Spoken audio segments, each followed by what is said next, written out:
Bhim army के 3 बब्बर शेर जो हर आंदोलन को हिलाकर रख देते हैं। भीम आर्मी के वो 3 पिलर मतलब भीम आर्मी की आन बान और शान माने जाते हैं।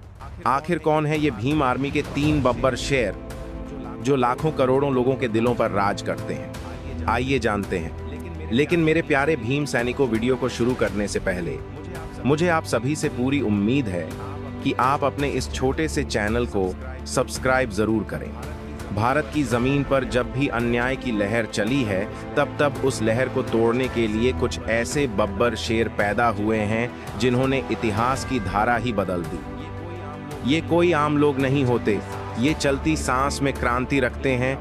इनकी आवाज बंदूक से भी तेज होती है और इनका इरादा पर्वत से भी अडिग होता है।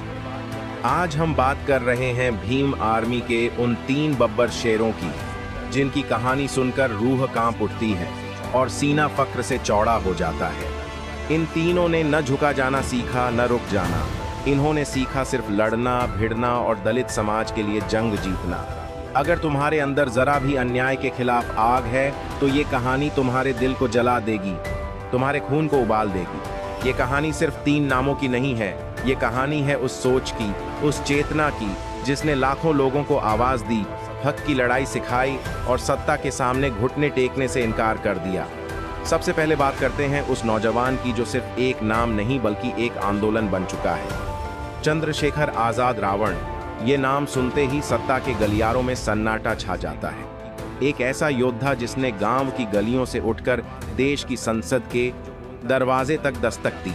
जो बोलता है तो दलित बच्चा भी सीना तान कर खड़ा हो जाता है। जिसने कसम खाई है या तो संविधान को बचाएगा या मिट जाएगा, लेकिन समझौता नहीं करेगा। जिसने हर मंच पर, हर सड़क पर, हर जेल में सिर्फ बाबा साहेब की बात की।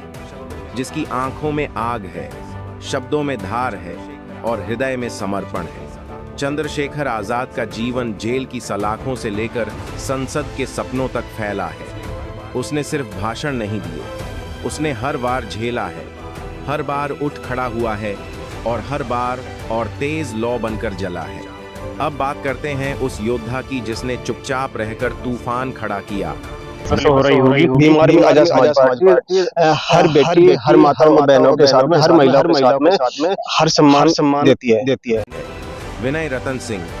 भीम आर्मी के रणनीतिकार, विचारक और संगठनकर्ता जिन्होंने हर कदम पर आंदोलन को दिशा दी, दम दिया और दिमाग दिया।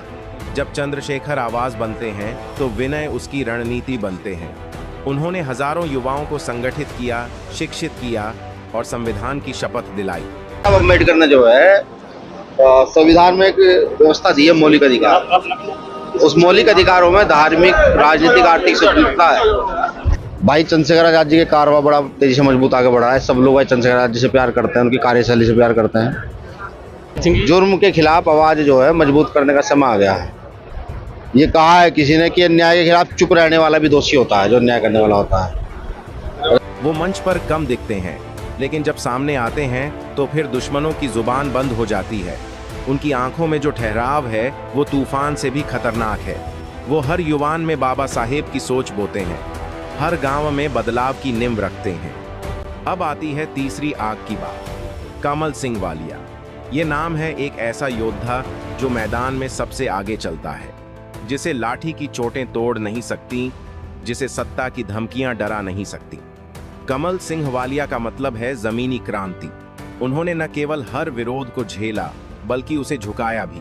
हर आंदोलन में सबसे आगे, हर मार्च में सबसे आगे और हर गिरफ्तारी में सबसे पहले। उनके चेहरे पर जो मुस्कान है वो लड़ाई की जीत की गारंटी होती है। उन्होंने गांव गांव जाकर बहुजन चेतना को जगाया, स्कूल खोले, शिक्षा के लिए जमीनें दी और हर एक बच्चे को संविधान की ताकत सिखाई। वो नायक नहीं, प्रेरणा है। वो भाषण नहीं देते, वो काम करते हैं और वो काम इस देश के इतिहास में दर्ज हो चुका है। मेरे भीम सैनिकों, अगर आपको वीडियो अच्छी लगी हो तो अपने इस छोटे से चैनल को सब्सक्राइब जरूर करें और कमेंट में अपनी राय जरूर दें। जय भीम, जय संविधान।